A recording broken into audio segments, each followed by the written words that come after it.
welcome to what I hope to be the start of a wonderful, educational, and, again, academic video series where we get to discuss what we know, we get to show off a little bit as academics, but we also get a chance to compile information on topics that we think are important in the field in a way that we haven't really seen them compiled before. In what I hope came across as sort of a cheesy 80s video intro at the beginning here, you see that we're going to be talking about Vershawn Ashanti Young's Should Writers Use They Own English in our first installment of this annotated bibliography session. The reason I talk about this piece first, I think, is that it's important to my teaching as well as to the way I go about my education, the way I go about my research, and really the way I go about my life as someone who hopes to be a social justice advocate. Vershawn Ashanti Young is responding to Stanley Fish's article promoting and sort of idealizing the idea of using a standard English in composition teaching, first-year composition specifically.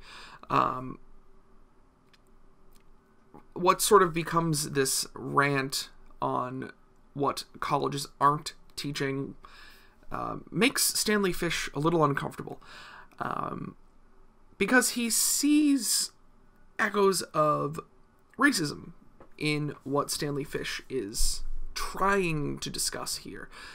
Fish starts off in a great place and sort of starts to spiral when he reads the comments section. So, like I won't be doing on this, I suggest you don't read the comment section on your videos. The important discussion to have when it comes to Vershawn Ashanti Young's response to Stanley Fish is that he's doing it using his own vernacular, the vernacular that he writes a lot of his academic work in, a vernacular that is admittedly different than what a standard English vernacular would be. This is why I use it so often.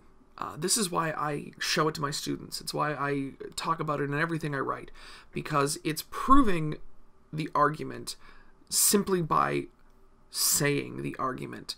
The argument being that standard English is not the only, nor is it the best way that students or academics can get their ideas across to the masses.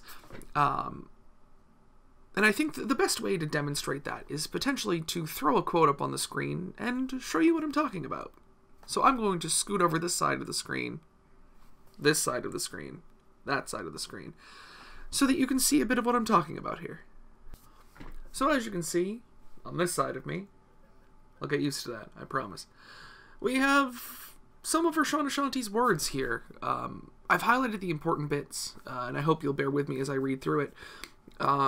I'm going to choose to read it in the vernacular, the speech that best fits me, so it's not going to be the exact quote.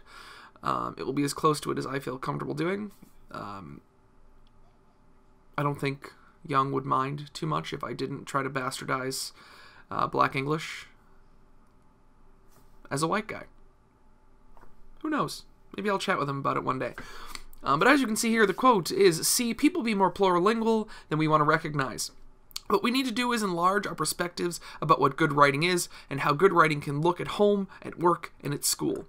The narrow, prescriptive lens is messing with writers and readers all the way up, because we've all been taught to respect the dominant way to write, even if we don't, can't, or won't ever write that one way ourselves. That be hegemony, internalized oppression, linguistic self-hate, but we should be more flexible, more accepting of language diversity, language expression, and creative language usage from ourselves and from others, both in formal and informal settings. Why? Because nobody can or gonna really master all the rules of any language or dialect." What I think the most important moment there in that quote is we should be respectful of different language uses, of alternative language uses, both in formal, academic, and informal settings. So what Young is saying here is sort of the culmination of his argument that in no way, shape, or form Are we all going to completely understand one linguistic form of speech? Or, I suppose, in the important case for us, a form of writing? Young later goes on to say that his understanding, I guess, and his argument is that the reason other forms of linguistic expression are valued, why the standard English is valued specifically for Young, or for Fish, excuse me, and for others, is that standard English has been traditionally a white middle-class male language. I'll just take this off the screen here. So this is sort of the crux of the argument. This idea that, hey, listen, no one on this planet is going to be a complete master of anything. We are all going to be code meshing. That's right, code meshing. Constantly. We're constantly going to be using different speeches, different linguistic patterns from different realms of speech that we've all mastered.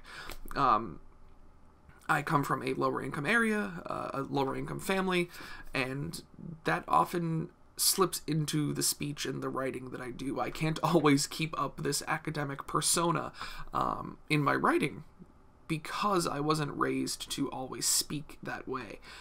So bits of me come through in my writing. I can't, like I said, perform constantly, consistently in this academic standardized way.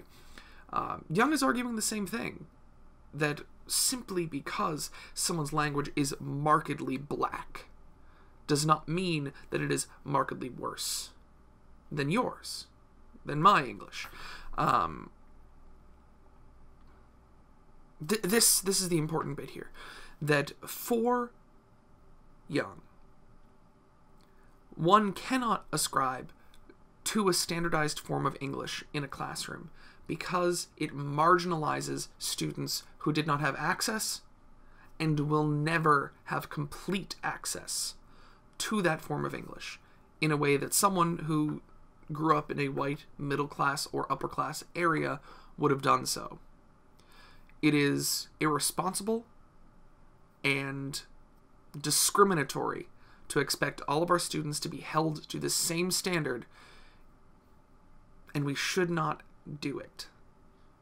We shouldn't be teaching to the standard English, whatever that might be, and we should not be expecting our students to come into our classrooms with that ideology in mind. We should be more respectful to more varied forms of English written and spoken language. That's all I have today on Vershawn Ashanti Young's Should Writers Use They Own English? If you have comments on this or questions, please feel free to leave them on the actual YouTube video. Keep them open. Keep them academic. We want to have conversations here on these things. Do your best to respect your peers, your colleagues, and we'll get this discussion going. Thank you all. I'll see you all next time. Enjoy this beautiful little jingle on the way out. Bye-bye.